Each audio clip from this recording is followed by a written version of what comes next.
हर हर महादेव सभी को। प्रदोष व्रत भगवान शिव की कृपा पाने के लिए महत्वपूर्ण माना गया है।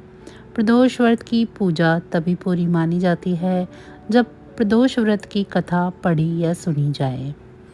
भगवान शिव को समर्पित प्रदोष व्रत हर महीने की दोनों त्रयोदशी को रखा जाता है।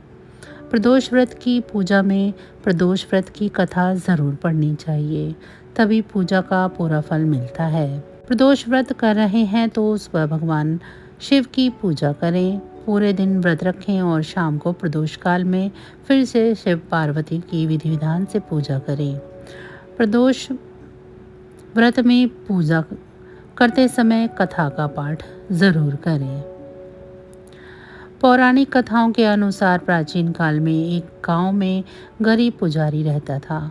उस पुजारी की मृत्यु के बाद उसकी विधवा पत्नी अपने भरण पोषण के लिए पुत्र को साथ लेकर दिन भर भीख मांगती थी और शाम को घर वापस आती थी। एक दिन उसकी मुलाकात विदर्भ देश के राजकुमार से हुई, जो कि अपने पिता की मृत्यु के बाद दर दर भटकने लगा था। उसकी यह हालत पुजारी की पत्नी से देखी नहीं गई।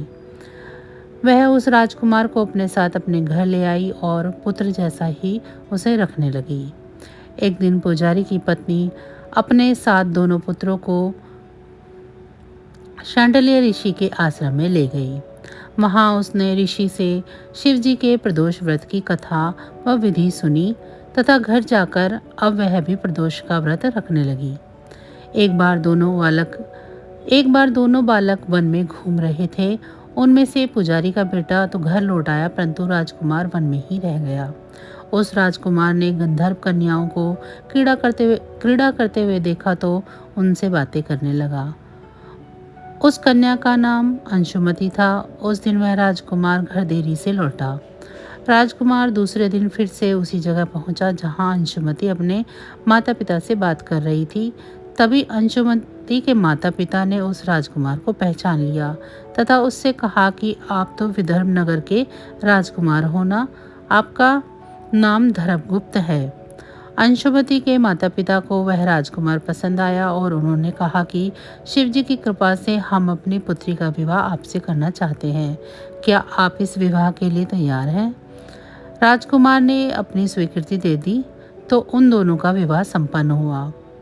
बाद में राजकुमार के गंधर्व की विशाल सेना के साथ विदर्भ पर हमला किया और घमासान युद्ध कर विजय प्राप्त की तथा पत्नी के साथ राज्य करने लगा। फिर वह महल में पुजारी की पत्नी और उसके पुत्र को आदर के साथ ले आया और साथ रखने लगा। पुजारी की पत्नी व पुत्र के सभी दुख व दरिद्र दूर हो गए और वह सुख के साथ अपना जीवन व्यतीत करने लगे। एक दिन अंशुमति ने राजकुमार से इन सभी बातों के पीछे का कारण और रहस्य पूछा। तब राजकुमार ने अंशुमति को अपने जीवन की पूरी बात बताई और साथ ही प्रदोष व्रत का महत्व और व्रत से प्राप्त होने वाले फल से भी अवगत कराया। तब से ही लोग अपने जीवन के कष्टों से निजात पाने के लिए प्रदोष व्रत करने लगे। इस व्रत को करने से मनुष्य के सभी कष्ट और पाप नष्ट हो जाते हैं एवं मनुष्य को अभीष्ट की प्राप्ति होती है। तो बस आज की जानकारी इतनी ही थी। फिर मिलेंगे हम आपको ऐसी ही किसी अन्य जानकारी के साथ अगली वीडियो में। तब तक अगर आपको मेरी ये जानकारी अच्छी लगी है तो वीडियो को लाइक करें। चैनल को अभी तक सब्सक्राइब नहीं किया है तो चैनल को सब्सक्राइब कर लें और कमेंट बॉक्स में हर हर महादेव ज़रूर लिखें। इसी के साथ भगवान भोलेनाथ की कृपा दृष्टि आप सभी पर सदैव बनी रहे। आप सभी का बहुत बहुत धन्यवाद।